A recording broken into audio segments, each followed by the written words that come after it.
tutaendelea kuhakikisha vyombo vilivyopo chini ya mambo ya ndani vinahakikisha nchi yetu inakuwa salama, na pale tunapokuwa tuna matishio ya kiusalama, ni waombe wa Tanzania watuelewe. Mtu anaamua basi tu kufanya maandamano, kufanya fujo, jeshi la polisi haliwezi kukubali. Tuna suluhu kama hili, watu wanaendelea na shughuli za uzalishaji mali mtaani, alafu tunamruhusu mahabusu mmoja kwenda kusikiliza na mtaani huko kuleta fujo, maandamano ambayo hayana kibali, maandamano ambayo ushahidi upo wa wazi kwa kutishia kufanya fujo, kuvunja amani. Tuache kutumia huduma ya mahakama mtandao eti kwa sababu ya mtu mmoja. Hilo haliwezekani. Mheshimiwa Mwenyekiti, ni kama ambavyo umeona waheshimiwa wabunge, solution ya mahakama mtandao iko vizuri, na hatuwezi kuacha utaratibu wa namna hii tukaruhusu maandamano ambayo yanaenda kuharibu mali na kuhatarisha usalama wa Watanzania kwa sababu ya pressure ya watu wachache. Mimi niendelee kulielekeza jeshi la polisi kuendelea kusimamia sheria na kuhakikisha nchi yetu amani. Hata yule ambaye hataki amani, sisi tutamlazimisha kuhakikisha nchi yetu inakuwa amani na salama. Sheria huwa sio discriminatory. Tumekuwa tuna solution ya mahakama mtandao kama hivi. Inapotokea mtu yuko mahabusu au yuko ni mfungwa, sheria haitakiwi kudiscriminate kwamba mahabusu fulani au exempted kwenye huduma ya mahakama mtandao aende kwenye ule utaratibu wa kawaida wa zamani, na wakati teknolojia iliyopo haijalishi ni mfungwa wa aina gani, mwenye hadhi gani, teknolojia hii inaweza ikatoa huduma kwa mtu yeyote. Na sababu mojawapo ambazo zilipelekea kuwa na utaratibu wa huduma ya mahakama mtandao pia ni za kiusalama. Kama kuna matishio, kwa mfano wenzetu walikuwa wanasema kwenye maandamano wanaenda kukinukisha, na kwa sababu za kiusalama ikaonekana ni vizuri kesi ikasikilizwa kwa njia ya mahakama mtandao. Sasa kwa nini tuwe tuna double standard? Wengine tutumie utaratibu wa huduma ya mahakama mtandao kusikiliza, alafu mtu fulani iwe ni exception. Jeshi la polisi linapokuwa lina taarifa za kiintelijensia za wazi na zisizo wazi, na kwa mfano upande wa maandamano ya Chadema, viongozi wa Chadema na Watanzania ni mashahidi, walisema wazi wazi kwamba wanaandamana wakakinukisha.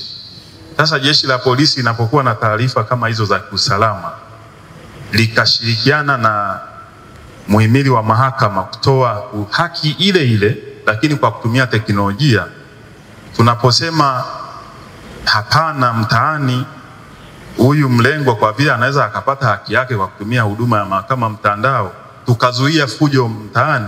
Mimi naomba Watanzania watuelewe, kwa sababu tunafanya haya kwa manufaa ya nchi yetu, na ni sehemu ya jukumu la jeshi la polisi kuhakikisha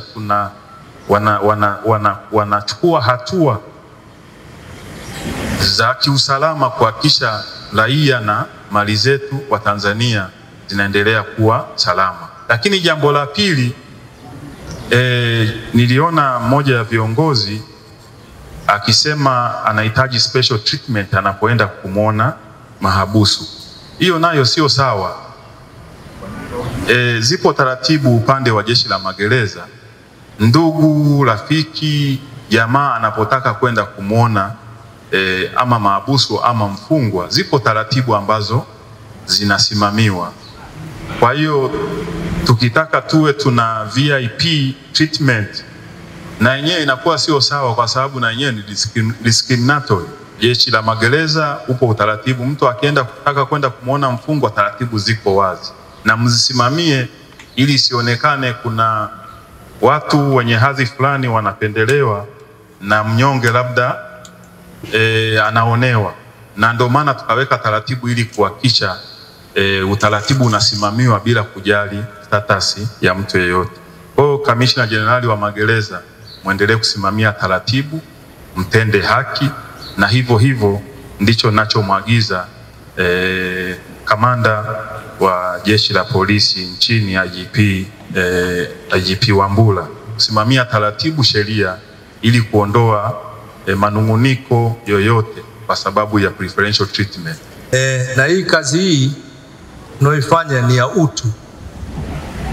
Hii Mheshimiwa Waziri tuliokuja kuifanya leo au mnaoifanya Wizara ya Mambo ya Ndani na Jeshi la Magereza ni kazi ya utu, kwa sababu mtu ambaye ni mfungwa anahitaji kupata haki yake, na usipompa haki yake maanake unamdhulumu utu wake. Sasa serikali yetu chini ya rais wetu Dr. Samia Suluhu Hassan iliamua au alipoamua kuunda pia ile tume ya haki jinai ni kwa ajili ya kutekeleza utu wa watu, na tume ile ilifanya kazi yake vizuri, ilitoa mapendekezo yake, lakini pia moja ya mapendekezo ni haya tunayoshuhudia leo. Wizara yako chini ya magereza inafanyia kazi, hongereni sana.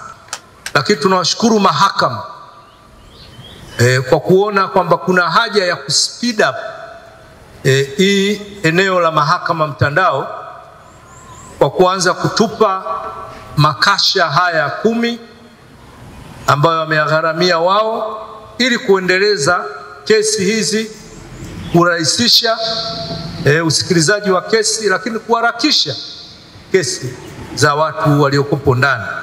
Kwa hiyo tunashukuru sana.